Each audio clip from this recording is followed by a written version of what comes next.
Welcome to another episode of Simon Says, where facts come first. I'm your host, Jenny Simon.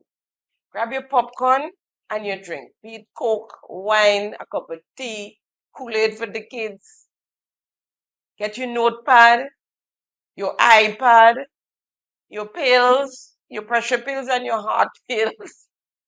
Grab the children, call your mama, your grandmama, your papa, your uncle, your nene, your nieces and your nephews, your neighbors, your relatives and friends. Tell them Simon Says is on. Buckle your seatbelts. We'll be right back. Thank you for tuning in to Simon Says. To ensure that you never miss an episode, click subscribe and make sure to turn on the notifications by clicking on the notification bell icon. See you at the next episode. Welcome back. Welcome back. We have an action-packed episode today. We have updates, we have news, we have meat to the matter. So let's roll. Now, 2 weeks ago, I did a piece on the RGPF, on a memo posted in a group chat within the RGPF, informing the officers there in that chat of the reduced subsistence allowance. I read it out for you, and of course, it was up on the site. I guess persons shared it. And no, that episode was Friday, the August the 29th, 2025. The memo was shared and reposted on Facebook a couple of times. I saw it myself. And on Sunday, the 31st, the 31st, August 2025, the RGPF put out a press release. You know how much times we're waiting for press release from the RGPF? They're taking weeks, important press releases on matters that affects the people, right? Press release was put out on the 31st of August, Sunday the 31st of August. And let me read that. Let me read that to you.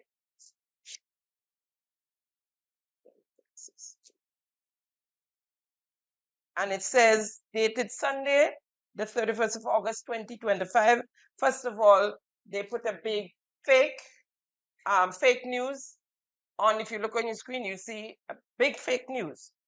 And then they put out their release, and the release states the RGPF refutes social media article claims, right? And it says the Royal Grenada Police Force has become aware of information currently in circulation on social media, stating that the RGPF, in conjunction with the government of Grenada, is requesting selected nominated members of the police force attending overseas courses to accept a reduced subsistence.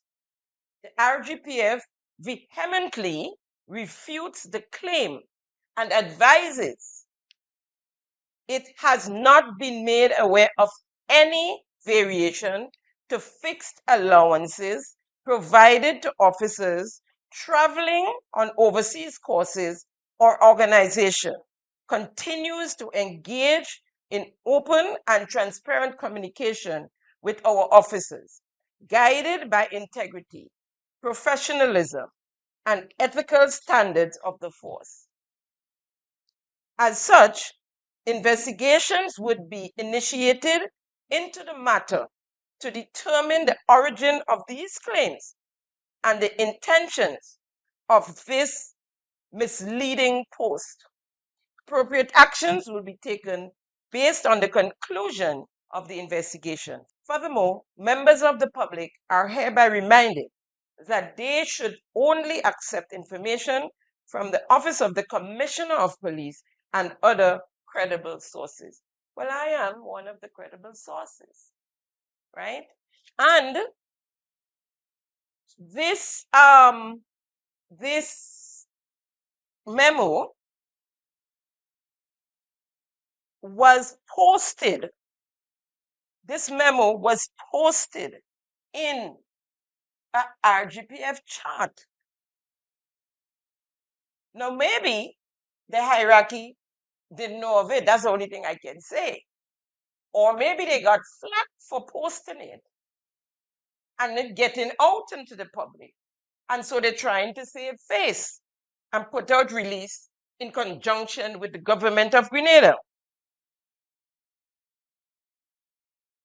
Now, folks, I want you to know that there is nothing fake about that release.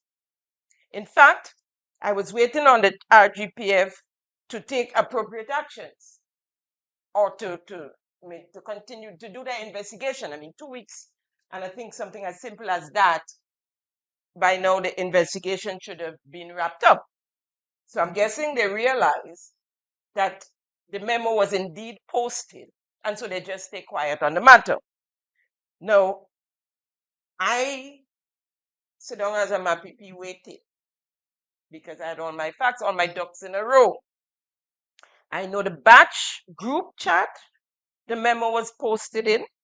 I know the name and rank of the officer that posted the memo in the chat and the date the memo was posted. I'll leave this there for now. In news, a release put out by Grenlec on Tuesday, the 9th September 2025, and it stated, let me read here, Grenlec notice, Grenlec is advising customers of an increase in fuel adjustment clause, FAC, that will impact electricity bills issued after the 14th of August 2025. Two main factors are driving the increase of the FAC. The end of credits from 2024 fuel charges, which ended in June/July. As a result, customers benefited from this adjustment on their bills. Two, the increase of world fuel prices because of geopolitical events that pushed the company's fuel bills up between June and August. As customers are aware, the nation of Grenada is not immune to the fluctuations of global cost of fuel, which is influenced by events beyond our borders. Grenlec continues to encourage customers to adopt energy conservation measures that can help cease the impact of their monthly bills. For more information and energy conservation tips, we invite customers to visit grenlec.com. There we have it, friends.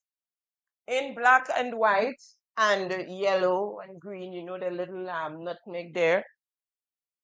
We have it. It's from Grenlec. It's official. I verified that it's official. I was even told that the oil prices looks like it's going to be climbing even further. So that means we will be. And for Grenlec to put out a release, because you know, the non-fuel charges and the fuel charges, they fluctuate. The fuel charges. And so, and they don't really tell us anything. You go to this month, your bill is a little higher, next thing you drop it, right? And they don't really say anything. For Grenlec to put out a release, I am saying that it has to be serious for them to actually put out a release warning us in the of the hike of prices our bill, our Grenlec bill, right? Now, this release had patrons throughout the length and breadth of Grenada bawling. I mean, bawling. Some with their mouth closed, of course, and we know who they are. The ones who are afraid to stand up on the balcony open their mouth and bawl, right? We know the ones who would keep their mouth closed and bawl on the inside. We know who those are.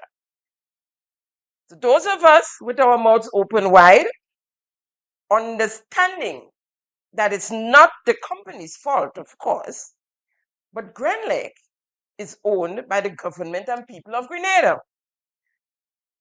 Now, and with the continuous climbing of cost of living, the constant rise in inflation, we now have to deal with an increase in our electricity bills.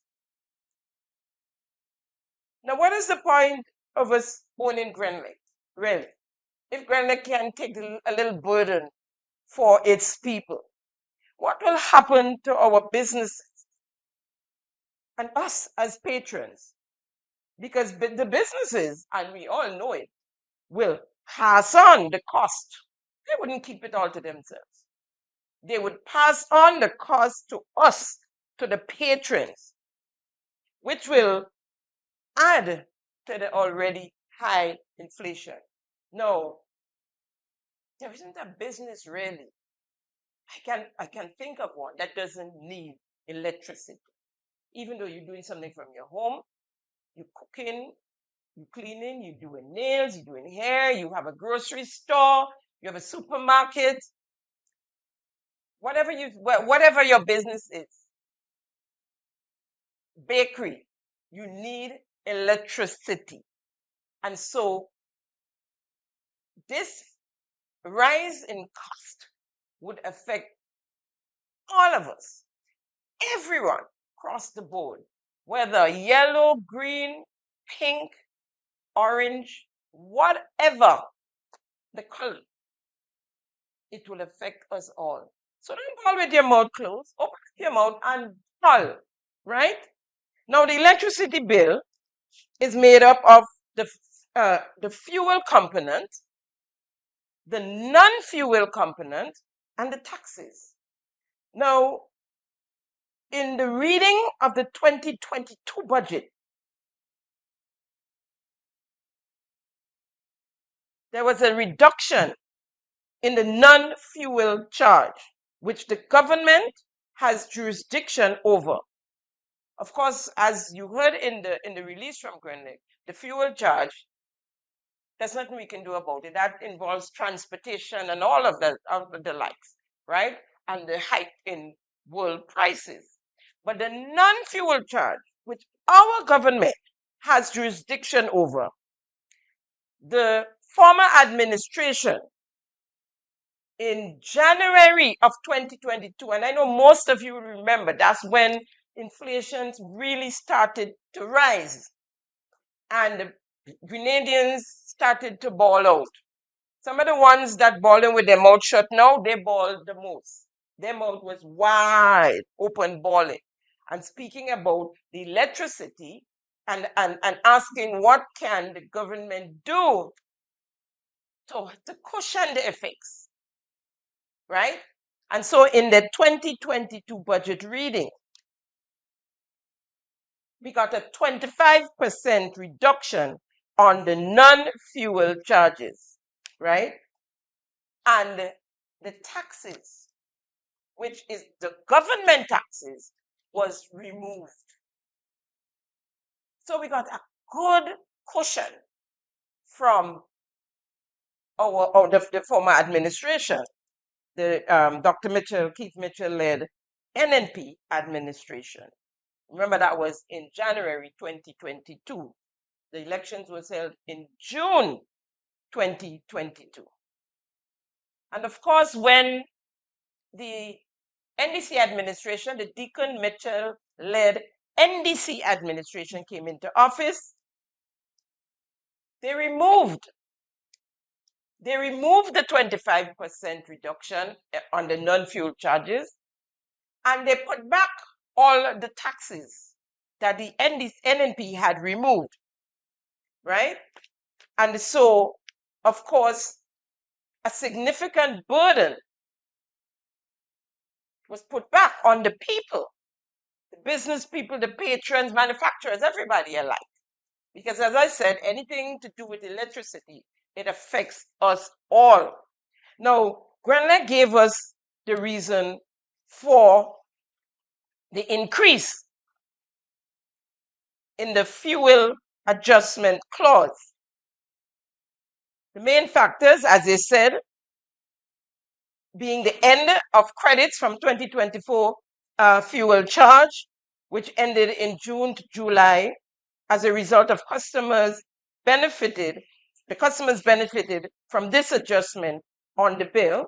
And the second reason being an increase in world fuel prices. Now, as a government, you cannot just sit down and blame it on the world market.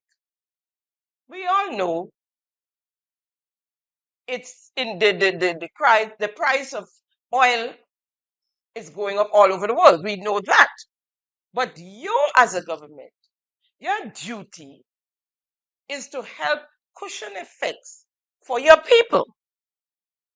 There are components that you as a government, as an administration, can address locally to help alleviate and cushion some of the effects on your people. And that's what good governance is all about. But we know you guys don't know anything about good governance. You're selfish, and all you do is grab and enrich yourselves. It's a set of graspers and grabbits that's sitting there. We own Grenlec. It was you, Deacon Mitchell, that increased the tax component because on coming into office in 2022, you reintroduced the taxes that the NNP administration had removed, and you removed the 25% reduction on the non-fuel charges, increasing that component as well. Are you going to just stay in the clouds, Prime Minister Deacon Mitchell? Are you going to just stay in the clouds and leave us down here to suffer? Prime Minister Deacon Mitchell, Grenada has had no policy intervention since you took office, no major policy intervention to help the people.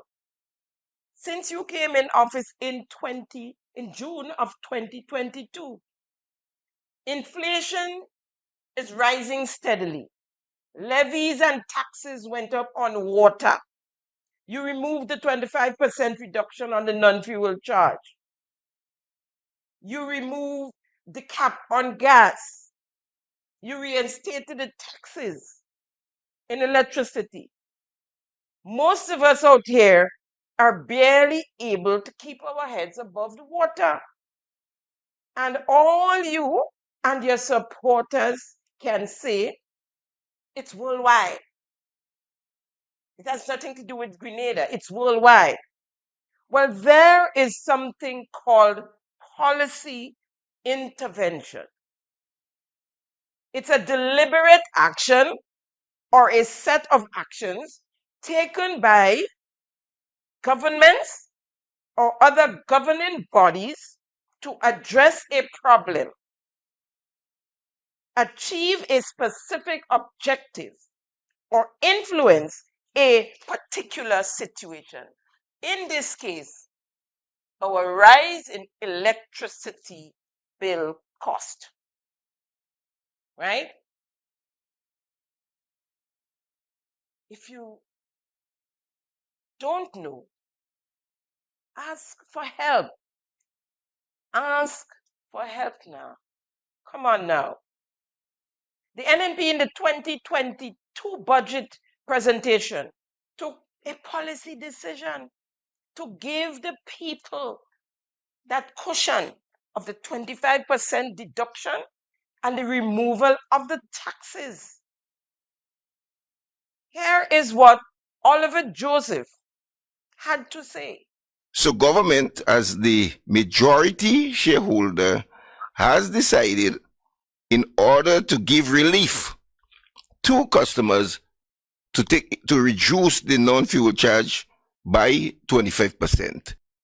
It is obvious the people of Grenada, Carriacou, and Petite Martinique are not important to Prime Minister Deacon Mitchell and his friends, the ones that surround them, the ones that benefit. We're not important. It's all about the company and its shareholders. And so in September of 2022, a mere 2 months after entering office, the cushion was removed with Prime Minister Deacon Mitchell, not just as Prime Minister with the overall say, but as a line minister for Grand Lake at his first town hall after 100 days in office. This was the reason he gave for the removal of the 25% deduction on non-fuel charges and the return of the taxes, the government taxes. It's not the only shareholder of Brendan. There are other small shareholders, and I don't know that a small shareholder of a company will agree to the majority shareholder running the company in such a way that the company makes a loss, and the small shareholder is deprived of the benefit of owning a profit on his investment. The Grenada Electricity Services Limited GRENLEC is discontinuing a temporary decrease in the non-fuel rate of electricity. The company says this took effect on September 9th. The 25% decrease per kilowatt in the non-fuel charge across all customer categories was implemented in January 2022 to provide some relief to electricity customers in the face of rising food prices.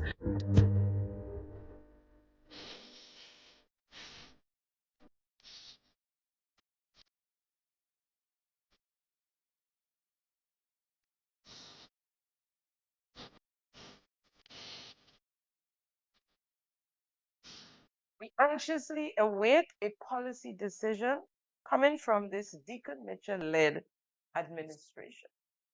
Come on, man, do something. Help us out here. We begging. We begging. Now an update on the back to school. In a back to school update, after 2 weeks back to school, students of Form 1 and 2 are yet to receive the much talked about computers and ebooks, or for that matter, the hard copies. Remember, a notice was sent out to parents and guardians telling them forfeit buying hard copies because it's all about ebooks right now. They didn't even, that's the Ministry of Education, they didn't even give the bookstores the book list because we go in ebook, right? 2 weeks have gone. 2 weeks. And no computers, no ebooks, no hard copies. Right? So what are the kids doing? What have they done for the 2 weeks? And they're heading into a 3rd week without them, of course. That means the computer and the ebooks and the hard copies. The Ministry of Education held a press conference on Thursday, the 31st of August, 2025, hosted by the Minister of Education, David Andrew, alongside 2 of his PSs, PS Elvis Moraine and the PS St. Louis Ned. At that press conference, the minister and his team updated the students, parents, guardians, teachers, and principals as to what to expect for the new school year. You heard me right when I said teachers and principals. That's where, in that press conference, is where they got their update. The Ministry of Education is yet to meet with its teachers and its principals to discuss the logistics and any issues facing the various schools, and to get their input into the day-to-day runnings of the institutions. And of course, on the failed projects they instituted.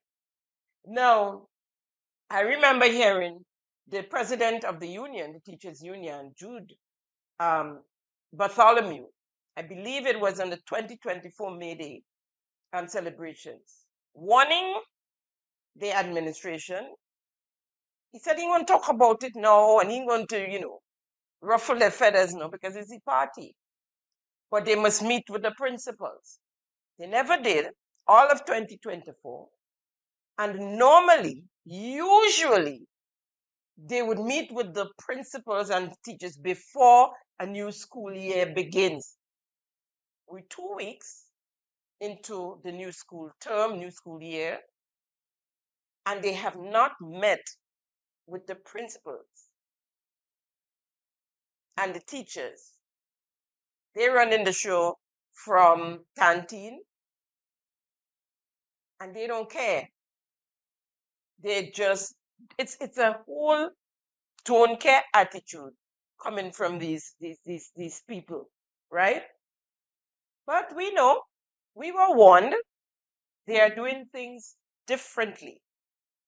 Are you still wondering why their projects continue to fail?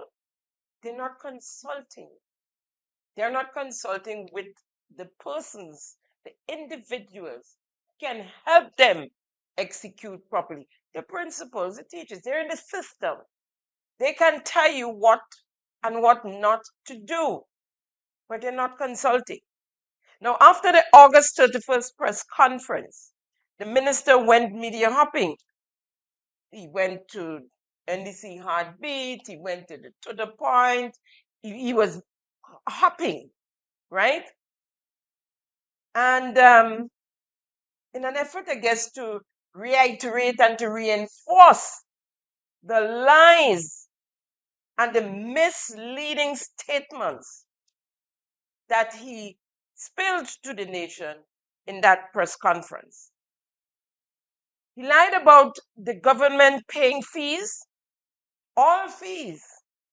He said they eliminated all fees, he said. It has been a very rewarding experience. Yeah. I am happy to have been at the helm of the Ministry of Education over the last 3 years when so many, I would say, important and transformative things have happened. And we can talk about universal secondary education, its reintroduction, where everybody has a chance to move on to secondary school. We can talk about the elimination of the fees, games fee, lab fee, security fee at schools. Mm-hmm. We can talk about the TAMCC and NULO free tuition policy, where we encourage persons to go on to post-secondary education. We can talk about the introduction of Grenadian history into our schools. We can talk about the commencement of several infrastructural projects in our system. We can talk about key initiatives to have the creative arts expanded in schools. No, that's a lie. That's a lie. This in Mark Secondary, they have fees from within $170 to $200. I guess if you're a new student, because I know the new students pay $200, and you need the tie and everything, you pay the $200, right? Wester Hall Secondary School, fees for the new term $170. Grenada Christian Academy, $180. St. John's Christian, $120. Now, I brought these to you. Those are all schools in the rural area. And those are fees that parents and guardians have to pay.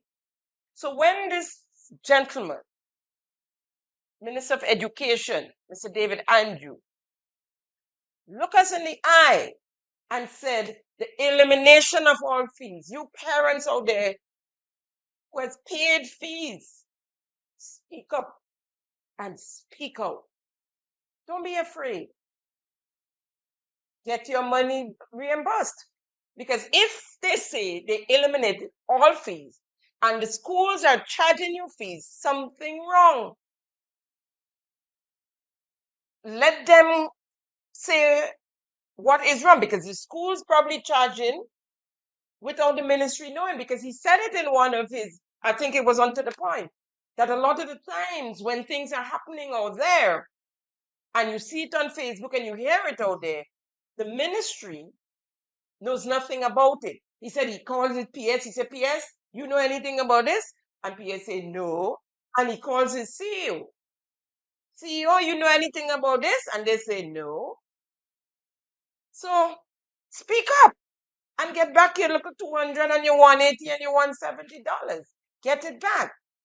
He also spoke about the construction of two schools, the St. Andrew's Anglican Primary School and the St. David's Catholic Secondary School. Now, let's show the construction of the St. Andrew's Anglican Primary School. Let's show the clips, and then we have some still shots as well. Look up on your screen. What are you seeing? What are you seeing? A cleared area, obviously cleared a while now. Bushes growing, place chained and padlocked. Chained and padlocked. Not one brick. Not one brick is laid. And then there is the St. David's Catholic Secondary. Another spot, another site. Nothing done. How could you lie to the nation? Let's hear what he had to say. Let's hear what he has to say on this whole construction. There are some schools across Grenada, Carriacou, and Petit Martinique where there are some upgrades, infrastructural upgrades taking place, none of which, I'm quick to say, will interfere with the planned reopening of school. So those infrastructural upgrades are simply for the purposes of information that, as you will be aware, we have the Grenada Christian Academy being constructed in the Pearls area. We have the St. Andrew's Anglican Primary School. The construction is taking place, and there were some adjustments that had to be made, but that too is behind us, and we will see full resumption in shortest of the St. David's Catholic Secondary School. That is ongoing. We have started some work at the Caliste Government School, so that's ongoing as well. Florida government, we have started some preparatory work for relocation of students and the eventual reconstruction of a new building there.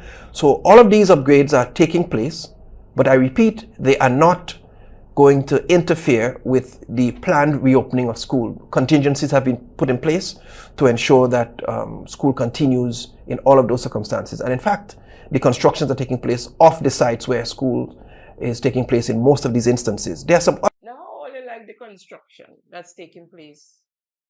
He said in St. Andrew it started and it's up and they're about to start back. Nothing happened. In St. David's, the construction is ongoing. How why lie though? Why lie? I mean, the Anglican school, it's in Grenville. It's in this town of Grenville. People passing by, I mean, traversing daily, whole day, every day. And they have eyes to see. Likewise, where's the school in St. David's is going to be going? In Malmount, where people go to recreate, sports, right there. Nothing is happening yet. Come on, man. Come on. Stop the lies and the misleading in an effort to tick boxes. Yeah, we know election is coming, and you need to say something. You need to come out with some kind of a capital project. What you say you're going to be building? You're building 2 schools. Yeah, we know that. But you don't have to lie. If it didn't happen, it didn't happen. If you're broke, you're broke. And then there's the computers and the ebooks, as I spoke of at the beginning. First of all, from 1s and 2s, getting computers and ebooks. Shouldn't they have it up from the beginning of school? As a matter of fact, the latest they should have received these ebooks and computers was on orientation day, right? So when they go to orientation, they should come home with their computer and their ebooks. Let's hear what the minister had to say on computers and ebooks. Other things, means of support that we give to students is the ebooks, yes, and the laptops. So this is a provision that we are making. We are providing laptops, quality laptops. And I want to make a point here because we have had occasions before when devices were distributed, tablets were distributed. And of course, the urgency of COVID and all of that forced us to do things rapidly. But we've learned from those times, because then the quality of the devices were brought into question. They suffered significant breakages, and the ministry had continuous cost to repair. Now the technocrats are telling me we have secured, paid for laptops, not tablets, for the Form 1s and 2s that are of military grade. Okay. That's the description they use for me. So we're looking at some durability. Yes, durability, military grade. And on those laptops for the Form 1s and 2s, we will have installed electronic copies of the book list. The books that are actually used. Now, there was some... No, that's the problem. They keep putting icing on top cardboard box and dress it up nice, and everybody think, ooh, watch a nice cake. But below the icing is cardboard. Military grade laptops and the e-books and the former administration had it, but it didn't match and it didn't. Forget that. Just bring the laptops for the kids that you promised. You yapping there, and the kids don't have the military grade laptops in their hands. 2 weeks, they're in school, they can't do no work because they don't even have the hard copies to work with, because the bookstores do not have the hard copies. Y'all are spinning top in mud. You messing with a ministry like the Ministry of Education. A whole heap of failed projects. And that is making me angry. Y'all destroy all the institutions, all the ministries. Destroyed totally. Right? Now, after he boasts about the laptops and the computers and the military, here is what he had to say. The hard copies remain and are being circulated in the system as per usual. So that doesn't stop freely. But we're saying for the Form 1s and 2s, we are providing a laptop at a cost-sharing arrangement. And let me stick here. So we are going to have an arrangement where the government will pay most of the cost of that laptop. So either 60 or 70% of it. And the parent will have to pay 30 or 40%. At a phased approach, actually. Yes. Yeah. So you can pay it off or you can pay over a couple of years or a couple of installments as you might be able to do. Now, the critical reason behind that is to ensure that a bit of ownership goes in. Okay. People value things more. They attach more pride to it when they pay something for it. And we've learned those lessons. And so while we want to give it and make sure it's not prohibitive for them, we want to make sure something is spent. And from our calculations, the 40% or the 30% wouldn't be more than $500 or so. I don't see it going past $600 or $700 at highest. Yep. If we go to the upper end, the 40%. Okay. And that could be paid off over a period of installment. So, now this is a guy who, when asked on that said program by the host about the school feeding program, and if he think they should have removed the dollar, and if that's the reason for the failure of the program, since they decided to remove the dollar. He spoke of some parents that might have more than one child at school and have to pay the dollar daily, right? He said some of them might have 5 kids in school and have to pay the dollar. That's $5 a day, right? That's what he's saying. And as far as I understand from before, if a child don't have the dollar to pay, that child would still eat. They still got breakfast and lunch, right? So what he's talking, there's BS. Now, he is saying for a dollar, that he wants parents to pay between $500 and $700 to help them pay for the computer. Now, I ain't going as much as 5. If a parent have 2 children in secondary school, in Form 1 and 2 kids, that's between $1,000 and $1,400 you're asking them to pay. And to justify that, a caller called in and asked why they can't get the computers free, because he thinks that the shared cost is expensive. He said, nothing is free. Nothing is free. And so they must pay for something. Because when you get something and you think it's free, somebody has to pick up, because yes, that's what the government is there for. To help. And if you say you're giving free tuition, I mean nothing is free. You say free tuition, free school feeding, free books, free everything. And now you say nothing is free. Which is it? Is it free or is not? Right? So that's the hold up. They can't afford the computers, the laptops. They cannot afford them. So they're asking parents to help pay for it. Utter nonsense. As I mentioned at the beginning, we're 2 weeks in. No laptops, no ebooks, no hard copies. They broke. 2 weeks has gone. And some schools have not received supplies to start their term as yet.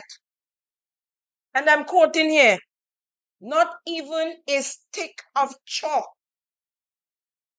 and not a word from no one. No meeting with the ministry to discuss priority areas for the term. I am guessing we're going by faith. So in my mind, it's either chicken or chalk. So if you get chicken, because they boasted of dropping off chicken and groceries to all the schools, they're going to restart the school feeding program, and it's going to be a bumper year. All is going to be well. We're going to find out. We will find out.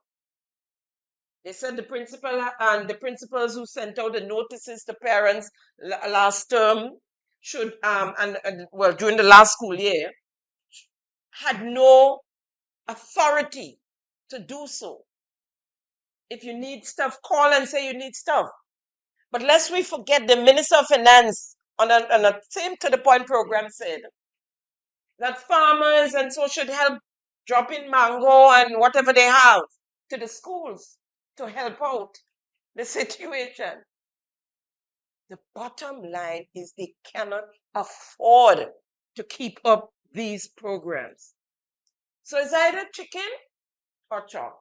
If you all want food, take chicken. And I guess the teachers will have to buy the chop. Folks, they broke.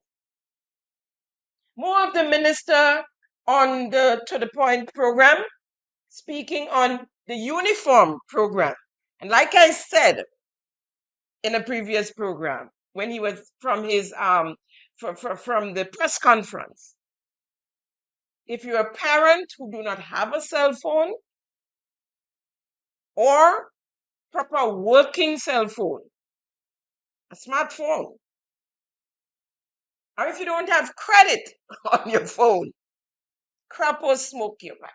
Date, we have in excess of 2,400 of these persons, and that was of last week when I did the press conference. So I'm sure by now almost all of the persons have benefited.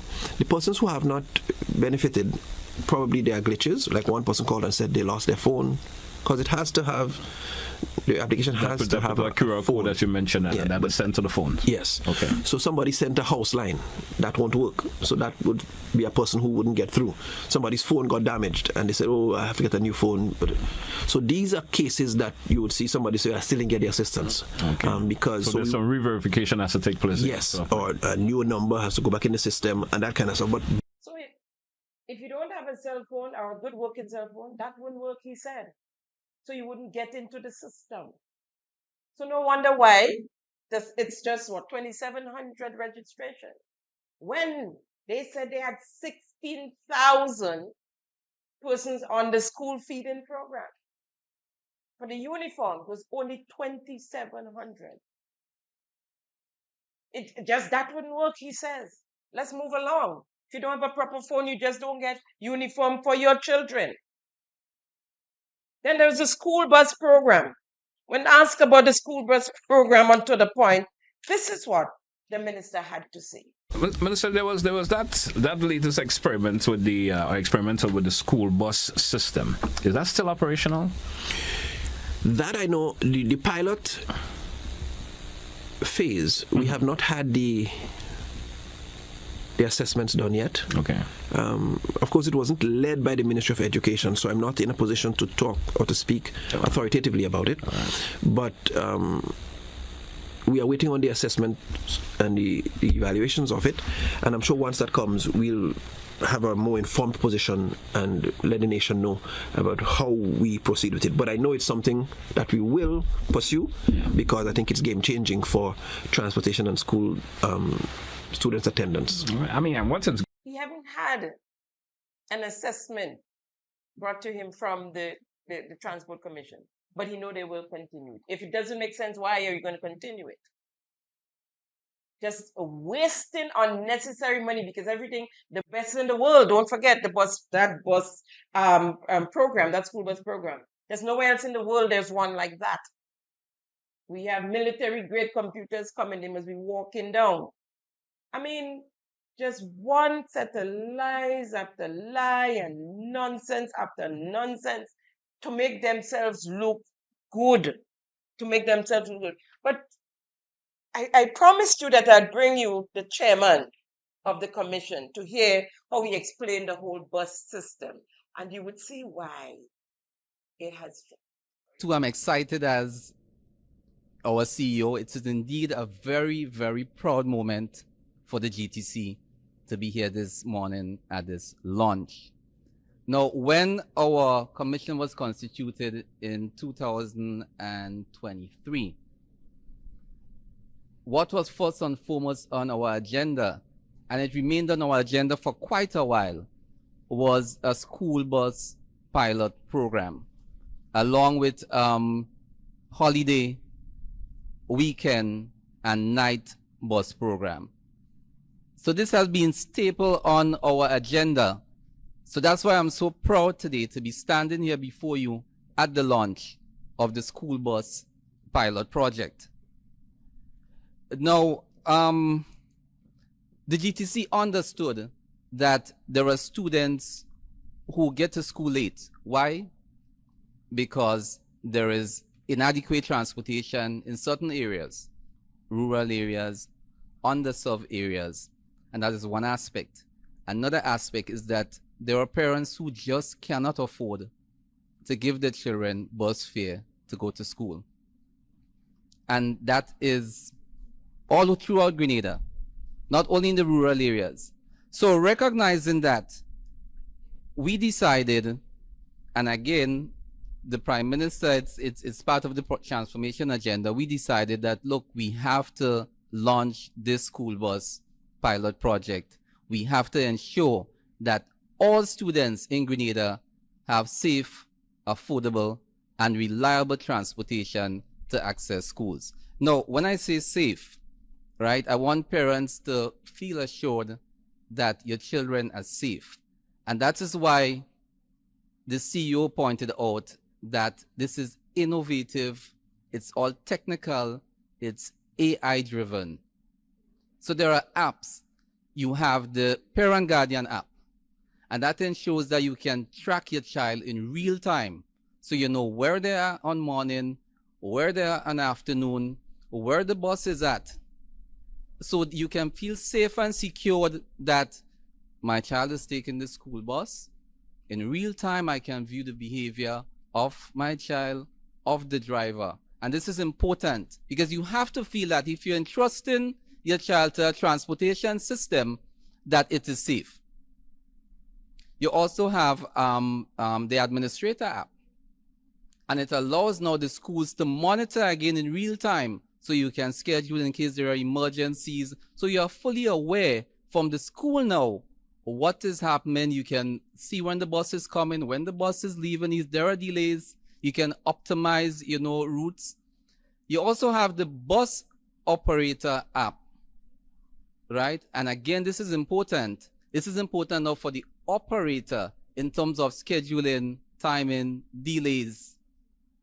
Again now, and what is most important for the GTC now is the control that the GTC have over this entire process, because there is a module now which ensures that the GTC can monitor in real time everything that is happening and can collect data, and that data that would allow us now to smooth out any kinks in the system, because it's what you call this a trial run, right? That's what a pilot project is. It is a trial run, and it will allow you to see any deficiencies you have in the system and to smooth out those deficiencies. So that's what all those apps allow us to do. You also have the e-paper, the passenger information system, and that again now is a schedule, electronic schedule, which is would allow you now to know the schedule of the bus. The bus is arriving at 11:20, so I know what I can do. Or the bus would drop off in that particular area at 11:30. Again, the students are given a card. That card would allow you to access the bus. So it is, well, we can say foolproof for now. We know that with any system, any electronic system, you may have a few glitches, but I want everyone, the public out there, to feel secure that this system is safe, it is reliable, so you can entrust your children to this school bus pilot project. I know it is being rolled out in the parishes of St. George and St. David. And after we gather the information, we take care of the glitches, then we will have a national rollout. Because the whole aim, the ultimate goal, is to ensure that all students in Grenada, irrespective of your stature, social standing, that you have affordable, safe, accessible transportation to get to. So again, if as a parent, or a teacher, a principal, you don't have a cell phone or a proper cell phone, where you going to put them apps? All the apps and apps and apps. Where you going to put them? right? And he spoke of parents. It's all about parents who can't afford school fee and bus fee for their children, right? The pilot project is free, but the national rollout is not free. And they made that quite clear at the launch. When and if they ever have a national rollout, it will not be free. So the parents will still have to get bus fee for their children, right? You must, again. Well, the CEO did say they were trying to raise phones for parents. I'm not sure where that program reached, trying to find cell phones for their children.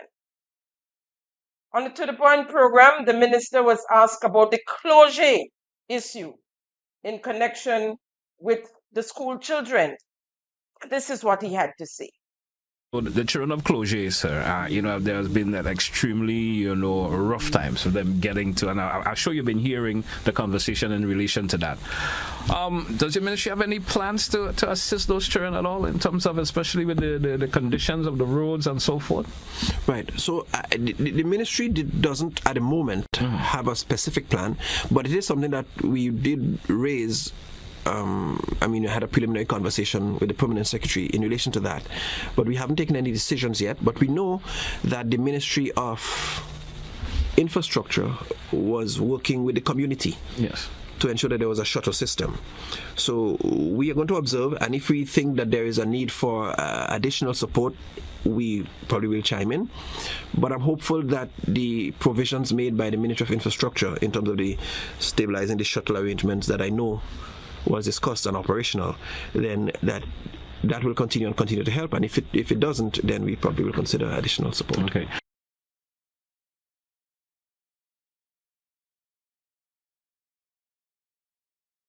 Minister, the shuttle doesn't take them across the slippage area, the muddy area where the water running, and so this shuttle doesn't take them across that area. And that's what he's asking you about.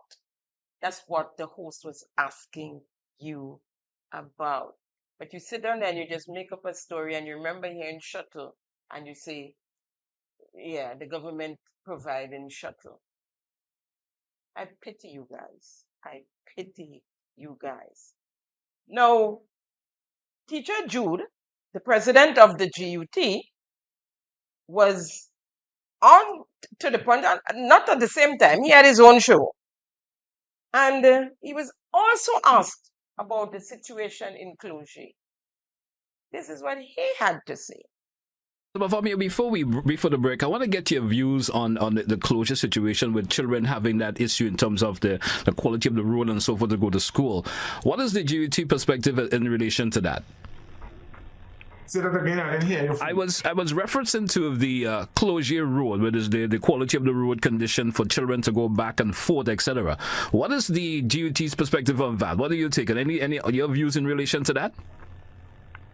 Well, I haven't heard anything. I don't want to speak on things that I didn't really hear or heard of. With so you haven't heard anything in relation to how the poor conditions of the road for children to go to the closure to school in Closure and stuff. You're saying you haven't heard anything in relation to that? Any road or anything that will create a problem for workers, for traffic. I was speaking more or less on students going to school, not basically for workers and so. But I'm in relation to students going to school. Yeah, but what I'm saying there, if it affects students, it affects teachers, they have to pass the same road. So I'm saying any road or anything that affects teachers, it affects students and such, the GUT would always push for governments as such to really fix it and to rectify it. Unfortunately, we want it to be done and we call on the authorities, but everything would not be done at the same time. I know there are times when you go back before that the road was bad and people still used to walk to go to work or to go to school and such. So we call on the authorities based on they bring it up to address the matter. If it affects students, teachers, it affects pedestrians and drivers and other persons, but I cannot say too much on it and something that I do not. All right, thank you, sir. Teacher Jude, it's months now. People been talking about this closure thing every day for months now. You either was under a rock or you certainly don't want to show up your government. We know. We understand that. We understand that. If you look on your screen, you'd see photos, the latest photos of what's going on in closure, and it's definitely coming along. It's coming along nicely now, and we are happy for that. They have finally listened to the advice given by the experts. Mr. Perry John, I'll give you a full update and another program where we can elaborate. Today we have some serious issues dealing with, and so just to say that according to the photos, and speaking to my friend, Mr. Perry John, he said that that's what they were supposed to do from the beginning, and that it's done, better late than never, and that things are looking up so far. Moving along, and we get to the meat of the matter. Now, the NNP had a truck that went around the island a few Saturdays ago, or Sunday, I believe. It was a weekend. I'm not sure the day. And speaking to the people on the issues, it's different. It was a nice initiative. I like that. And that caused the NDCP to run out like Sandoli from their homes. I mean, they got rabid just by a truck with the voice of caretaker Nolene Thompson speaking to the people. Really upset. But that's not the only reason. They did a survey, and survey said 14-1 in favor of the NNP. Now we know who the one is. For now. St. David, right? It's in the bag still, in their bag, right? Now, since then, you all might have noticed individual polls being held. Polls on Ride Along, polls on Kemp Jones, polls on Anna, polls. And of course, they've won all those polls. That's okay. If you want to make yourself feel good, nothing wrong in trying to make yourself feel good. Not one thing. That's important. Is to make yourself feel good. Now, one of the posts that came out since they had their survey, and since the trip, and they need to show all their achievements. They need to show all their achievements.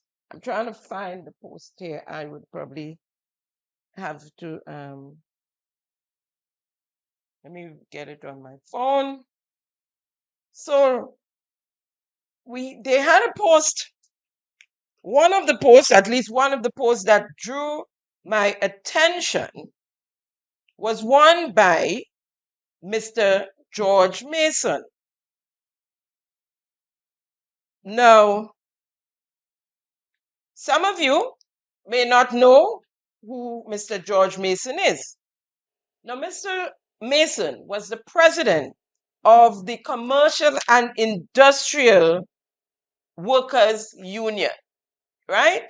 For many, many, many years. So if you've been following the Maydays and that type of thing, you would know who Mr. George Mason is.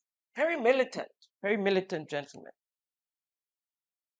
And his post read, "It's me again, pilgrims.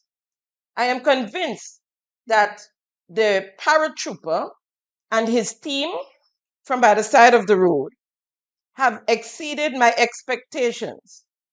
I have no regrets for giving them my vote in 2022 and will do it again whenever elections are called. My dear people who voted for the team, I know you expected more. Fox passed and stumbled. They were and are not perfect. More consultation could have been held before some discussions or decisions, but the only route to experience is through trial and error. I believe this group of men and women have accomplished more than Maurice Bishop did without a gunshot being fired.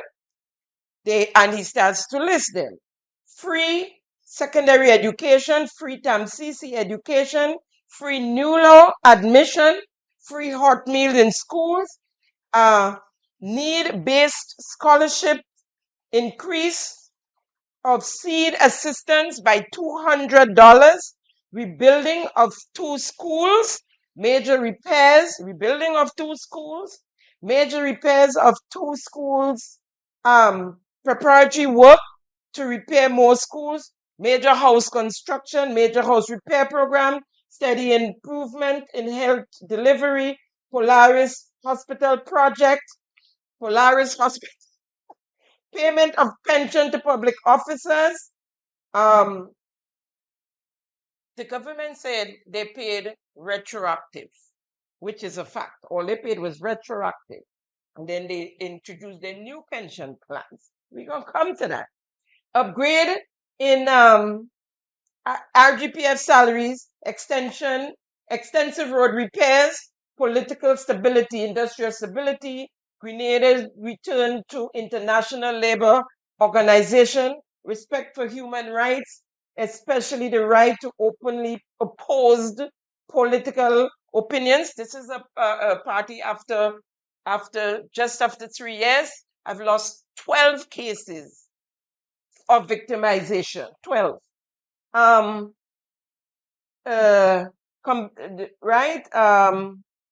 Oppose political unions without arrest, beatings, and victimization, compared with Gulp, PRG, NNP, and former NDC governments. This is an interesting piece right here. And former NDC government. So we're talking about Uncle Tilly, Nicholas Braffett, George Brezan, and the likes.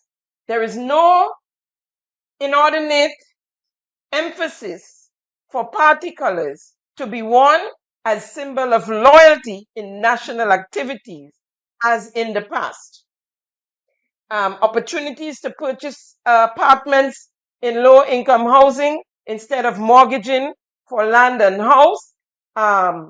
Is that the same administration that's trying to get the people in Lakalom that been on the land for 13 and 15 years to pay for the land separately now? Or maybe not. Maybe it's a movement. Polaris Hospital is the flagship of the NDC. Well, they're dead already. Let me say here, I am always for country and not party, because there is not a day without the struggle, nor an hour without the party. But there is not a second without the people, which constitutes a country. I don't know what that means, but I just read what he had to say there. Now, in the 20, and I'm going to take first the part on industrial stability, right? So in the 2024 May Day celebration, Mr. George Mason gave his speech as usual, his presentation. Now let's hear his intro. Some 2 years ago, I said my speech as president was the last one. So I was taken aback when I was introduced as president. And I'm here as an industrial relations officer. So get that clear. So you heard who he is, right? That's Mr. Mason right there.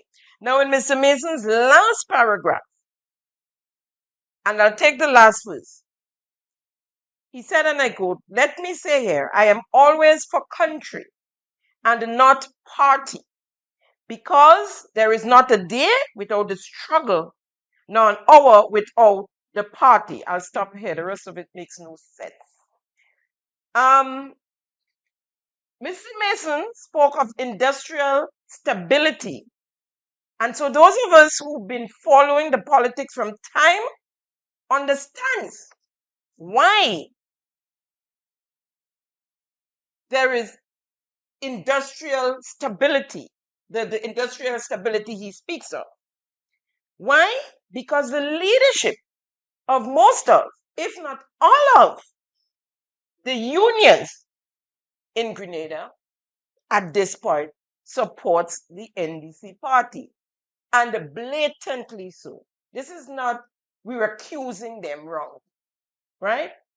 Now, here's George Mason as he presented at the 2024 May Day celebration. In 2010, 2011, it was my party, the NDC, that was in power. When the brewery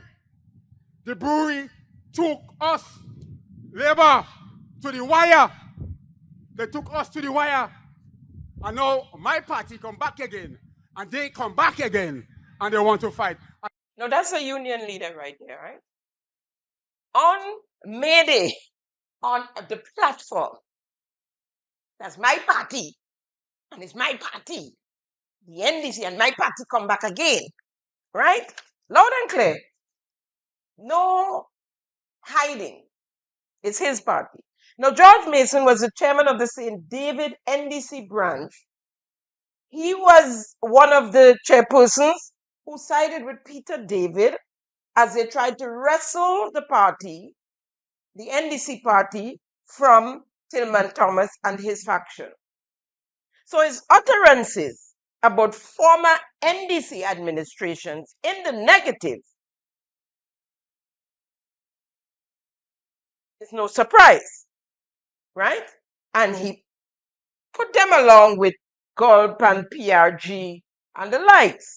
No, that was no mistake. That was clear what he was saying.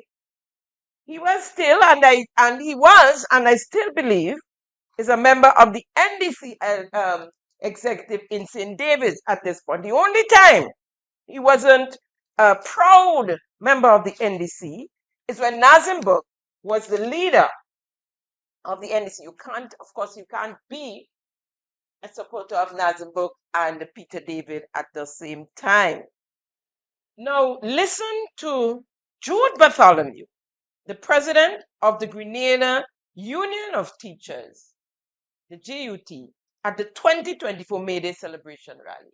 Remember, it is the teachers and others who voted for change, and the ministry have to rearrange. Teachers' priority in this country. Let's get it straight. Is the teachers who voted for change. And I'm quoting him. I don't want to say that we have lost confidence in the Minister of Education because he is a good man. And this is Teacher Jude, the president, speaking here. Here we go again. It's not so much in totality with the new administration, but our frustration in the Ministry of Education. We thought that this whole situation would have gone a long time ago, but it seems as it's coming like a recurring decimal. I don't want to say today that we lost confidence in the Minister for Education because he's a good man. But if that continues, next year time around, I'm going to say it. Brother David Andrew, do what you have to do. And then in 2025, here's Teacher Jude, the president of the Teachers Union.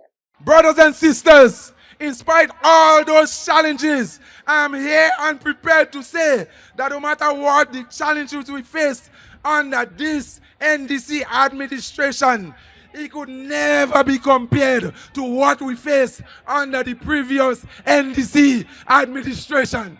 So there were other union leaders who actually declared their hands during the campaign, the 2022 general election campaign. My good friend, Mr. Brian Grimes, former president, he was president general of the PWU, Public Workers Union, and his then PRO, who's now the president of the Public Workers Union, Miss Daisy Hazard. Folks, just this week, in fact, on Tuesday the 9th September, what they called the Government Tuesday, the Grenada Union of Teachers was called to the table to negotiate with the government. The president of the union, Mr. Jude Bartholomew, posted in an executive chat that a 6-member team will attend the meeting, but he alone will speak. And if anyone speak out of turn, they will be thrown out of the meeting. Now I understand why he was nicknamed Judas Jew. Just imagine that big men and women, members of the executive of the GUT, are being told, sit down and shut up. So now you understand when George Mason say in his post of achievements that there are industrial stability. Here's George Mason at the 2025 May Day celebration after he declared in 2024, and I played that introduction piece for you just for this reason. After he declared he's no longer the president of the union. While I was on the march, I got a call from our first vice president, Brother Dwayne Thompson, who was scheduled to do today's speech, informing me that he was unwell. And I can't be here representing and having represented the union for the past 34 years and have a void been marked in the space where CIW is supposed to speak. It will be difficult for me to follow in the footsteps of my erstwhile colleague and friend, Sister Daisy. Sister Daisy Hazard. And some years ago, I remember in the stadium, I said the labor movement is in good hands because Lady Daisy Hazard is on board. I want to also extend my tribute to Brother Brian Grimes, who served vehemently, who was defiant, and who kept the mantle, who kept the flame alive for the PW in the not too distant past. I also is saddened with the news of the passing of Comrade Wello.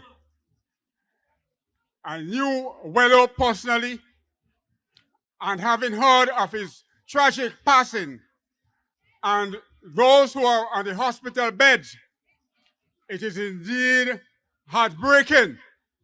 And I want to extend my deep condolences, and also on behalf of our union, our deep sympathy for the family. Now, let me get down to business. Minister of Labor,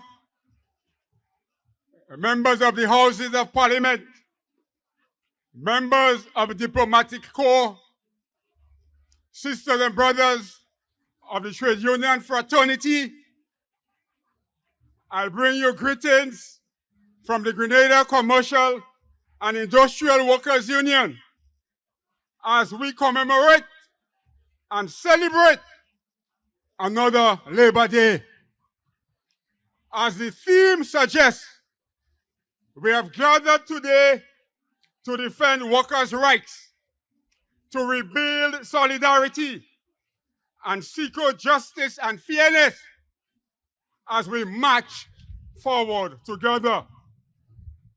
We salute our brothers and sisters in Cuba and Venezuela in particular on this day, knowing that they have been giving us human service through the Ministry of Health, Construction, Economics, and other areas. We salute you and we thank you, comrades. And we denounce totally the efforts being made by Washington to vilify and to desecrate the work done by our Cuban comrades. We say, long live our Cuban medical workers. Long live our Cuban construction workers. Long live. Time to stop their stupidness. No, that wasn't the end of his speech, eh? That was just in between there. He went on, but I'll stop it here because we need to move on from that. But I don't know if you guys are thinking the same thing I'm thinking. George Mason said when he was coming along in the parade, he got the call from the gentleman who was supposed to do that speech that he's not feeling well. But he's there with a prepared speech. He's there with a prepared speech, reading. But sources told me that Mr. Mason removed himself from as president of the union as soon as NDC came into office because he was supposed to get a technocrat job. I'm not sure if he got it, if he didn't get it yet, but that was his reason. But every year, Mayday, since he said he's no longer the president, he's the one speaking. And 2025, his reason was the gentleman called him while he was in the parade and he's sick. Where the script came from, where it fell from. The sky. Mr. Mason is fighting for survival, like most of the others who tend to speak up, come out from their hole and say all this nonsense about their achievements, right? And are grabbing at straws as they go down. Won't help. A straw can't hold you up, sir. Mr. Mason want to eat his cake and have it. So he left one foot inside the union while he tried to grab at what's going on up there at the ministerial complex, right? He left the union to become a technocrat, but it didn't look like it working out. He said, no matter which government in power, and regardless of my political affiliation, my party, no matter which government in power, but you keep talking about my party. So I am Princess Diana. Because if you, Mr. Mason, can make people believe that you're not partisan, then I am Princess Diana. Hell, I'm Michael Jackson. You guys are so see-through. You like saran wrap. George Mason spoke of free secondary school education, free TAMCC education, free NULO admission. I like how he said for NULO, he didn't just talk about, he didn't say free tuition. He said admission, right? Because they know that this free tuition thing is a farce. And that the fees that parents has to pay, come up with, are sometimes doubling, if not tripling, what they call tuition, what they call free tuition. So he said for NULO, it's free admission. You admit it freely. So what's the benefit if you have free tuition and admission, and you have no school clothes, no transportation money, no food to eat? You can't purchase your materials and needed for your classes. What's the benefit? You can't pay for your exams. What's the point? And I maintain, if it's not broken, don't fix it. The system of the former administration had in place to help the vulnerable children in totality. So free admission or tuition, they got uniforms, transportation, because there are those who can afford. There are those who can afford. So why give those who could afford the free admission and tuition? Mr. Mason, Prime Minister Deacon Mitchell, Minister David Andrew, everyone, all of y'all, come to class, pull up your chair, and listen to the political leader of the NNP as she guide you through the process and how it should be. But as a member on the other side, who I believe now, I have reason to believe, is deliberately referring to this program as the free education program. Mr. Speaker, it says free tuition program.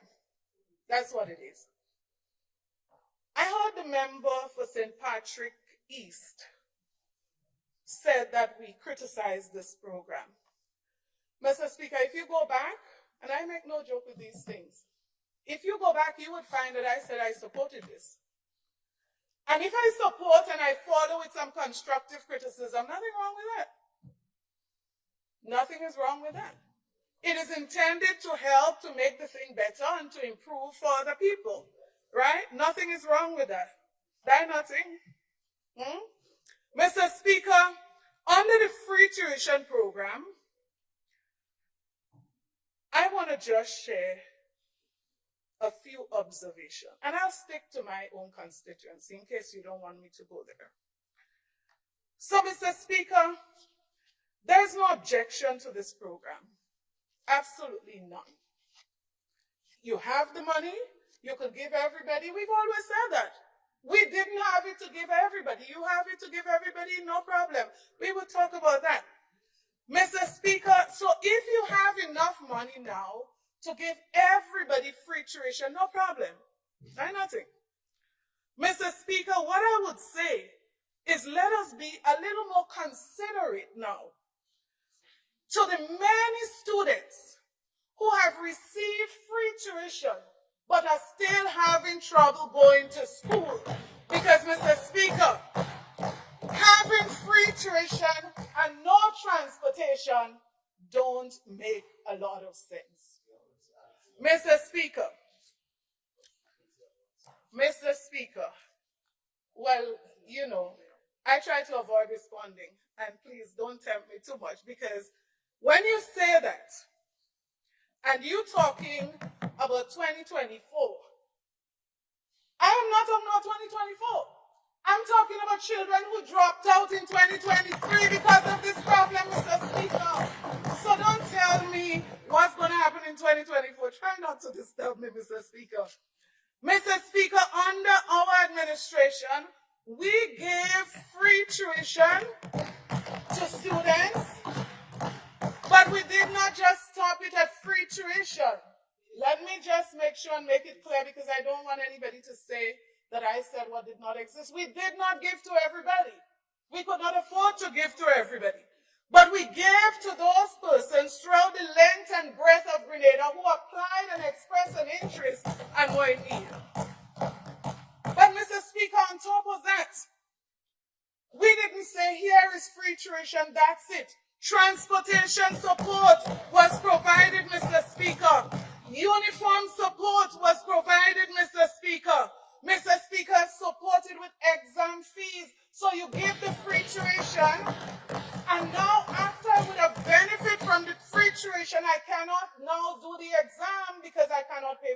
exam. So all I'm saying, Mr. Speaker, is this. This is great, free tuition. But it does not benefit many people that I represent, because even when they receive it, they are still unable to assist their children to go to school. So I am not going to say cut it, I'm not going to say cut it and take from the people who could afford. I'm going to say, based on your reports, you can now add on transportation. You can now add on meals allowance. You can now add on assistance to pay for examinations based on your glowing reports.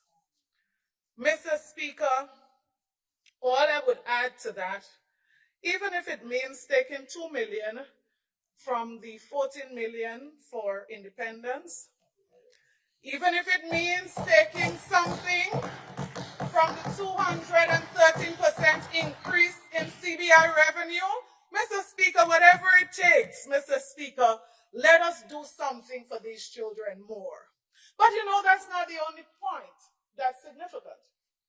Because a student who is going to New Law at MCC, who has transportation, let us imagine, they have tuition, they have transportation, they have meal.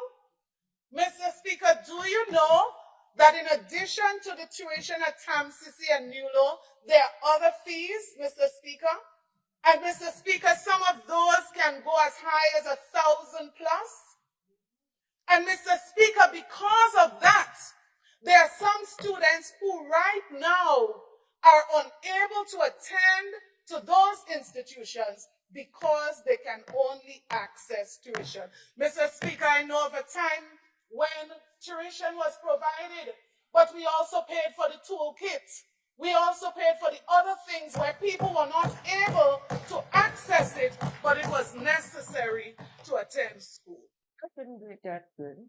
So I was taking class myself, right? Now that's the former Minister of Education explaining how the process went when they were there. There's no point in reinventing the wheel. Now, as I'm sitting here, I got a message on my phone and I'm going to read it to you. Good afternoon, Miss Simon. I'm a cook in one of the secondary schools, and up to now, we have not received any food to feed the nation's children. We only receive fish and chicken. Now, I said it. They must have gotten chalk. So if they got chalk, is that her? Or they got chicken and fish. Oh no, they wouldn't get chalk either. But this is not the first message I got of only receiving meat. In one of the schools was only chicken, 10 cases of chicken. And according to the minister, they've sent all supplies to the schools and they're ready to start a new school feeding program. Folks, there are also those fees, as I read it earlier, from the secondary schools that the minister said that they have eliminated, right? And it's just continuous lies. Continuous lies. As a leader of His Majesty's opposition and political leader of the NNP, Ms. Emmeline Pierce said the program is a tuition-free program. That's it, full stop. And so schools continue to send fees to parents and guardians for them to pay, and any other monies they need, actually. You hear parents complain all the time, almost every day. The kids come home with some note of what they would need for their studies, for the next day, for the next week. Some schools, they have to bring toilet paper and broom and fan, asking the parents who can help to help. It's like they all went to some kind of training school to lie and to mislead. But it's in an effort to stay alive because they realize that they're drowning, that they're going down a slippery slope with nothing to grab. You know the little vine, the little stuff that we used to put it to stamp on hand and thing when we go into school. Those are mostly on slopes. You can't hold on to that on your way down. When you finish, you grade the whole slope. So they're going down a slippery slope.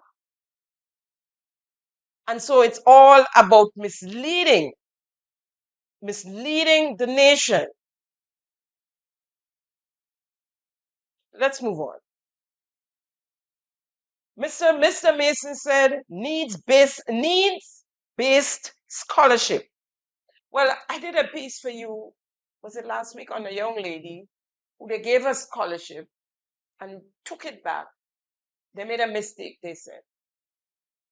Intelligent lady, happy young lady, happy to receive the scholarship, and they took it back because of party politics. And you're talking about needs-based scholarship? Ron needed a scholarship when you all took the government money, the people's money, when some other poor and vulnerable young person could have gotten that scholarship to SGU. You all gave it to Ron Redhead to fail again and again and again, and then to try and cheat his way to a degree. We ain't forget, you know. We ain't forget. I think we forget.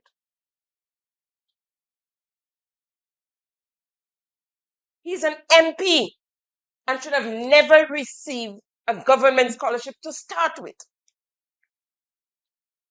But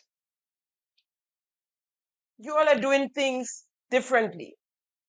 Minister Tevin Andrews, his partner, was the very first person after they came into office in Carriacou and Petit Martinique to receive a scholarship, and then had to stay off because she decided it was time to have her second child. A waste of resources.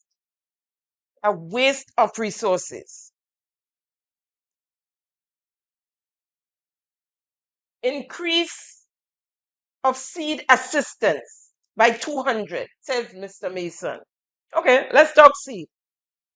Mr. Mason, in 2023 budget presentation, the budget debate, which was held in November 2022, the line minister, Tanticlo, announced there that the 150 put up by the previous administration to cushion what the COVID-19 pandemic and the rise in inflation.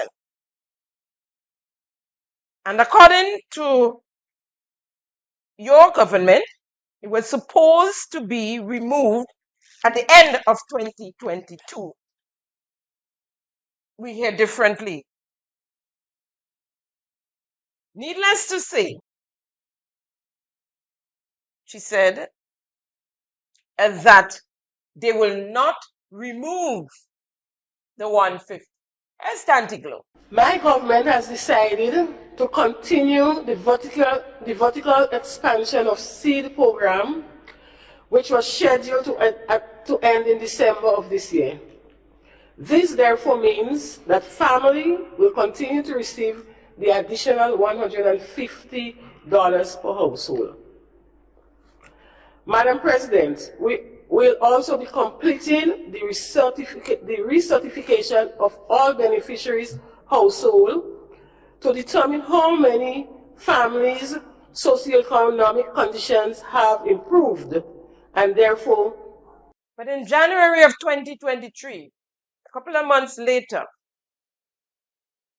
they removed the 150 from the seed beneficiaries.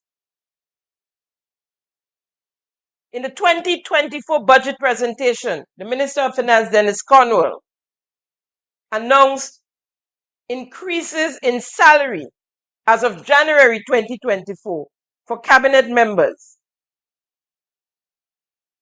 The second raise since taking office, and in an effort to take out shame in their eye, all parliamentarians got the raise. Now, as an afterthought, and it was, if you was following the that budget, when he came back, is when they said they were giving $200 to the seed program. But let me read to you here some of what they gave for the raise. And he said that the committee agreed to the following. Members of the House of Representatives got $5,000. Members of the Senate got $3,500. Leaders of government business in the House and Senate responsibility allowance of $500. The Speaker of the House of Representatives got $5,500. The President of the Senate got $4,500. The Leader of His Majesty Opposition responsibility allowance of $500. The Deputy Speaker of the House, $500. The Deputy President of the Senate, $500. Now, all of this, when it comes to the members of the cabinet, they had received a $2,000 before that. Right, 6 months, was it 6 months later? One after entering office, they received that $2,000. So these guys are sitting pretty. There are a few more, but of course we wouldn't waste time on that. What I said was,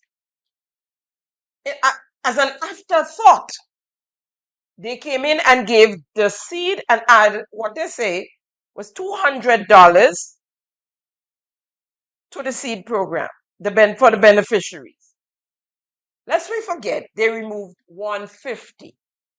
So in other words, they put back the $150, and what they really gave the beneficiaries was a $50 raise. $50, right? Notwithstanding, during the campaign, Prime Minister Deacon Mitchell said that they would give the seed beneficiaries $600, between $600 and $650, I think it was. But let's go with the $600. $600. Now, in less than 2 years, with already, and this is to address Mr. Mason's, George Mason's whole $200, right? In less than 2 years, with already 7,000 people registered on seed, that's what they meant when they came in, the NDC added another 1,000 more individuals to the seed program, right? This rapid expansion sparked concerns about the program's sustainability, as employees reported feeling pressured to approve unverified additions. And we know what that means. Partisan. It's to put members and supporters of their party on the list. Rebuilding of 2 schools. Folks, well, I dealt with that earlier on, and he has it on his list of achievement. That's Mr. George Mason. The rebuilding of 2 schools. In some cases, they said the continuation, the ongoing, and we know and you've seen, not one brick was laid thus far. You've seen the clips, you've seen the still shots, you've seen the videos, you've seen the drone shots. We took it from all angles, just to see if something happening and we're not aware of it. All it is, it was blocked off. It was bar wrong, as we would say. Now, these programs was estimated for in the 2022 budget presentation in the former administration, these two and more, right? Election was in June 2022. 3 years later, not one brick laid. And I'm going to read to you here, if you think I'm joking, right? And this is from the 2022 estimates of revenue and expenditure, the budget. And it says, capacity will also be strengthened at the New Life Organization, NULO, the National Training Agency, the NTA, the Small Business Development Unit, and the other agencies to deliver the skills that are needed to transform our economy and to create opportunities for employment, both locally and abroad. This trust will also include training our teachers and educators so that they can process the right skill sets to deliver quality education training. Additionally, Mr. Speaker, provisions have been made to train our youth in coding, a critical skill in many future jobs.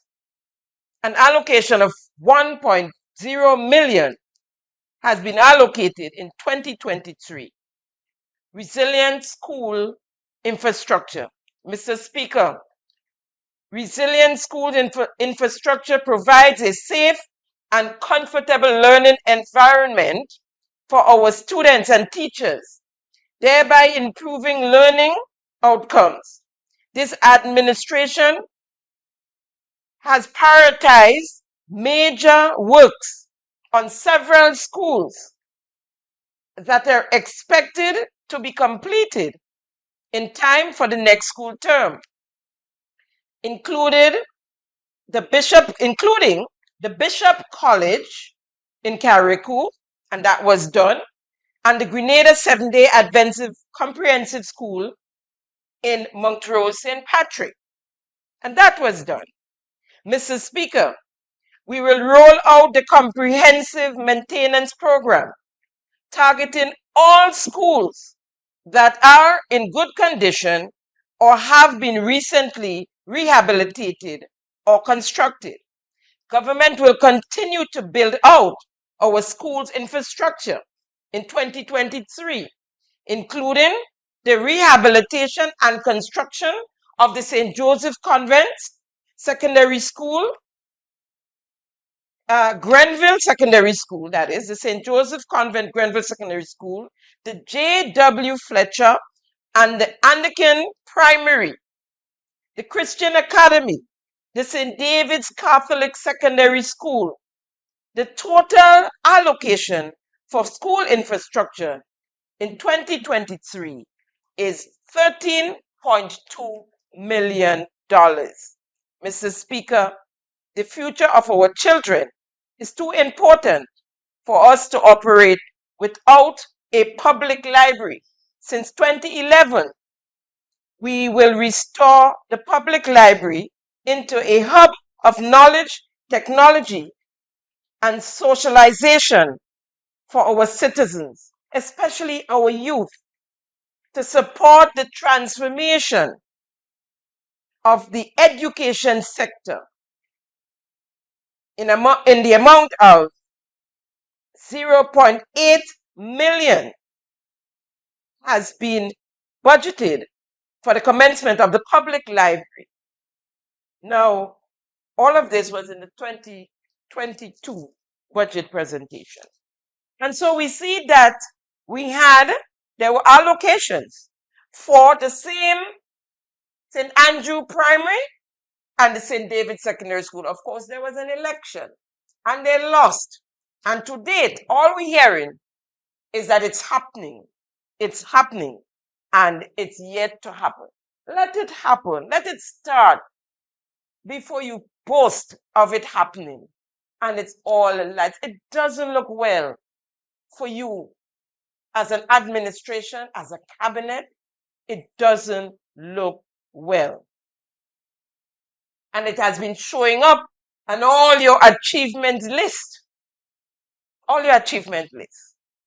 To continue the union leaders' achievement list of achievements, Mr. George Mason list of achievements. He said major house construction, major house repair program.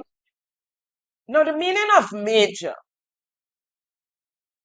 in this context related to size. Now such a large, considerable, extensive and sizable program, right? Where have these constructions taken place? Mr. Mason, where are these constructions? Where have they taken place? Are you aware that according to the Ministry of MIT, Andy Williams, 40 million was already spent in the Build Back Better program on mainland Grenada and 20 million on the islands of Carriacou and the Petite Martinique? Lest you didn't know, let's hear him. Immediately, we targeted St. Patrick's, who got affected the worst from Beryl, Carriacou also. And I could tell you, we are approaching about 200 houses being built by Project Build Back Better. That's in Grenada.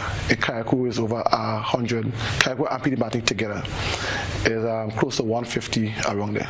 That is being built and that is continued to build. What's the target number? So we are looking at over 200 for Carriacou, and also in Grenada at a point in time, we are in total we're looking at about close to about 300 houses in terms of that got. So we, after the hurricane, we assess the damages from level 1 to level 4. And the level 4 meaning the worst. And when you look at the worst, it was over like 300 houses. But besides building houses, we assisted people with materials for repairs. We assisted people who've got damage that just needed a replacement in both Grenada and Carriacou. We have spent over $40 million on Build Back Better in Grenada alone. And that is so far? So far. Is that number likely to increase? Well, this year, we have done a lot this year also. When it comes to Carriacou, I could tell you Carriacou spent over 20 million, again, in just building and materials. Now, lest we forget, Beryl affected Carriacou and Petite Martinique. 85–90% of their homes was destroyed. Grenada, a very limited, a drop in the bucket where that is concerned. Up north, St. Mark, St. Patrick, spilled over a little bit to St. Andrew. And we might have 1 or 2 houses in the different parishes that were already almost on the ground that got damaged, right? We're spending 20 million in Carriacou and 40 million in Grenada. 300 Build Back Better houses in Grenada. Because the money is in the hands of Andy Williams in the MIT ministry, right? But that 40 million he's speaking of there, for 2025 alone, in his 2025 estimates, the money approved for MIT was 42 million this time around. He already spent it, and an excess of $12 million. Already spent it. Where are these houses? Where are these 200, 300, 26 one week, 15 the next? We had 200 that was supposed to be built on the supplementary budget in 2024. Hundreds of millions of dollars spent or missing, embezzled. And we cannot see the homes, the houses to account for those monies. After Hurricane Ivan destroyed 95% of mainland Grenada in September of 2004, there was no CRIF payout. But of course, aid came from neighboring countries, internationally, from CDB, you understand. We got different international and regional institutions. We got help, right? And in an effort to manage the resources with transparency and accountability, the Agency for Rural Reconstruction and Development, Inc., the ARD, was established. It was an agency established for the reconstruction of Grenada. It was supported by the Caribbean Development Bank, the CDB, the World Bank, and other established agencies. It was established with a board, and the chairman of the board, Mr. Marius St. Rose, a St. Lucian, who was also the vice president of the Caribbean Development Bank. He was the chairman of the ARD board, right? The purpose of that was to ensure transparency and accountability. The build back process for those who needed it, and not what we've been hearing popularly now, that people who never had a house, people who lived with their parents and they're okay, their parents' house was not even destroyed. They are getting homes, 4 houses in 1 yard for members of families. We saw it in St. Patrick. The first 5, 6 houses, 10 houses they gave out, there was a mother and a son receiving keys, right? The ARD took care of things like that. People who needed it. The CEO of the ARD was a Trinidadian, Mr. Richardson Andrews, a top public servant from Trinidad and Tobago. All funds will go through the ARD or to the ARD, and the agency will then deal with the reconstruction. The ARD had its own contractors and engineers, persons that they had on board to help them with the reconstruction, to guide, so that what's going on in Carriacou, or what went on in some instances, where persons came from the mainland and took advantage of the senior citizens and their monies, and some of them to date have not received their roofs, and or had to pay other contractors to do it. The ARD took care of that. So when you hear them, there was no build back program after Ivan. Thank God. Because if this is the sample of what is a build back program, then Grenada, mainland Grenada, as a matter of fact, there was no tents. People were not living under tents after Ivan, as they are still in Carriacou. There are those who are still living under tents. They talk about their houses around with tarpaulin. Yes, that might be so, because some persons abandoned their homes. They live abroad. They couldn't care less. Some of them came. They might have put the tarpaulin. They left and they never returned. So there are some abandoned houses around the island. Yes, and that's the reason. That's the reason, right? So we had Mr. Richardson Andrew as the CEO, a top public worker from Trinidad and Tobago, right? The board had to report to the CDB, the World Bank, and others, including the government of Grenada, the Ministry of Finance being the line ministry. Of course, the government had oversight over the whole project, the ARD, and drove the process. But the funds the funding, the donations, etc., didn't go through the bureaucracy of the government, thus wiping out or eliminating any type of favoritism or corruption. On the 1st of July 2025, a donor meeting was held at the ARD to speak about the progress on the reconstruction of Grenada. The ARD convened that meeting with the Eastern Caribbean donor group, representatives of donor agencies, mainly based in Barbados, gathered at the ARD boardroom. The meeting featured a report from the ARD's CEO, Mr. Richardson Andrews, along with updates from the Ministry of Finance, the Housing Authority of Grenada, and the National Disaster Management Agency, NADMA.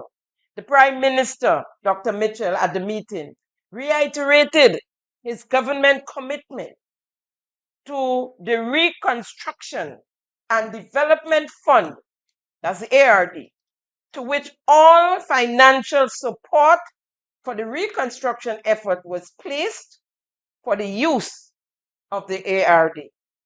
He also reiterated his government commitment to the mandate of the ARD as the central monitoring and coordinating body for the reconstruction of Grenada. Agencies present at that meeting include UNDP, USAID, DFID, OAS, CIDA, CIDA, CDB, IDB, UNICEF, and PAHO. All was present at that meeting. So the NNP had the ARD and the NDC have the MIT, a one-man show, a corrupt sample of a politician who is allowed to carry on without checks and balances. He had his first PS removed when she refused to sign off on ghost invoices and replaced her with his first cousin, aiding and abetting. Andy Williams should have never stepped foot in the Parliament of Grenada, Carriacou, and Petit Martinique if we followed the Constitution of Grenada. You guys might remember the tears that was shed on nomination day.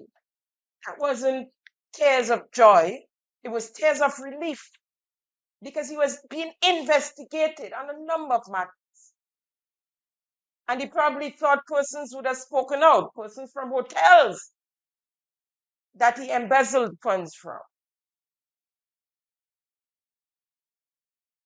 He probably thought. So he ran to the church and he asked for forgiveness for one, the flamboyant, that the Prime Minister would have known of because he was a shareholder and a lawyer for the flamboyant, so he would have known.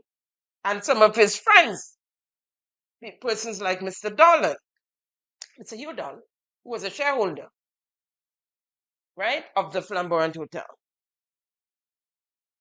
But he didn't talk about Saul and the Grand Beach, right? Should have never been. And so you hearing him with all these 200 houses there and 100 there and 300 there. At the NDC press conference, when I again heard these numbers, bloated numbers, I directed my question directly to Tevin and the build back process in Carriacou and Petit Martinique because that's where it's needed. Listen to the clip. The Tevin, you said 150 build back better houses?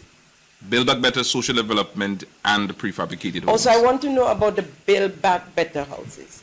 How many Build Back Better houses in Carriacou? And Petit Martinique, separately? Both Carriacou and Petit Martinique, we're looking at approximately 70 Build Back Better homes. 17? 70. 70. Yeah. Total? Total. No, can you just tell me how much in Petit Martinique, for instance? In Petit Martinique, there is, I believe there is 6 or 7 Build Back Better homes. Build Back Better? Yeah. Delivered? Under construction.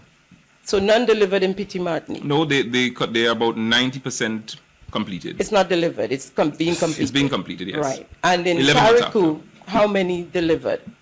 Because I've been following you when you hand out your keys. Yeah, we actually handed over one on Saturday. I can't recall the exact amount that was delivered so far, but I know for a fact it's over 10. Okay. Now we're talking. All right. I just wanted to know because it's being jumbled and I'm not sure. It has so many different housing projects.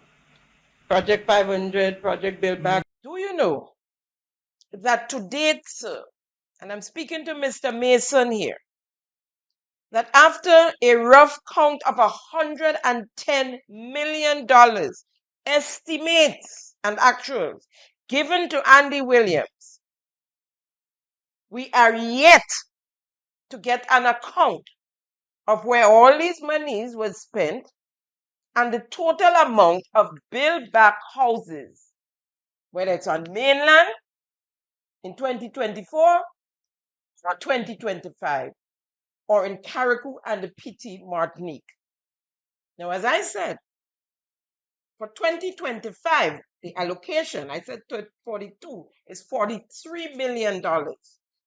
And Andy Williams, out of MIT had spent over 12 million in excess already. Is it true, Mr. Mason, that Andy Williams and his MIT ministry is responsible for busting the 2024 and the 2025 already budgets? Is this the reason why the government is broke? At midterm reviews, and that we were told at the midterm reviews that we are operating, and this is in 2025 so far, at a 30 million deficit. In 2024, at the midterm reviews, we were operating at $144 million deficit. And we were saved by the CRIF payout and the CBI revenues. Now listen to some facts coming out of the MIT office. At the MIT office, when they call a contractor and say to him, we want you to build a house or you want you to build 2 houses for us. They're not ready yet. We want you to. Then they would call that contractor or service provider down to their office. Have them change checks for projects that are not started, that are not close to start. $15,000, $45,000, $30,000 checks. Give the cash back. In one instance, one gentleman changed 2 checks, a $15,000 check and a $30,000 check, $45,000. The Miss Dawn from the MIT walked him up to the cooperative bank. He changed the check. He gave her back the envelope with the $45,000. He went his way and she went her way. Later on, he handed one of the jobs. When he finally decided he was going to do one, he took the $15,000 job. He gave the $30,000 job to a friend. They called down that friend to change a check for that same job that he changed the check for. Again, the cash was given to the MIT ministry. They are bloating invoices. If a job is $20,000, they're doing it for $30,000 because the $10,000 have to be returned to the politicians. And this is not make-up stories. There are individuals that can testify to these stories. Who take in, when they tell you, change the check, take your $10,000 and bring back the rest. One person took an extra 5,000. They never asked him for it. They can't ask him for it. How could they? And these are the things that are happening that you talk about major housing projects that are taking place. This is what is taking place. We have no accountability, no transparency. We just say, where are the 200 houses that Andy Williams got monies to build at $50,000 per house? Where are those houses? That was allocated in the supplementary budget in 2024. And the 26 in St. Patrick one way and the other 15 the next way. Where are these others? $24.5 million was given to Andy Williams in the Ministry of MIT. Where are the monies? Where are the whole houses to show where the money's gone? He overspent like $36 million. Where are the monies?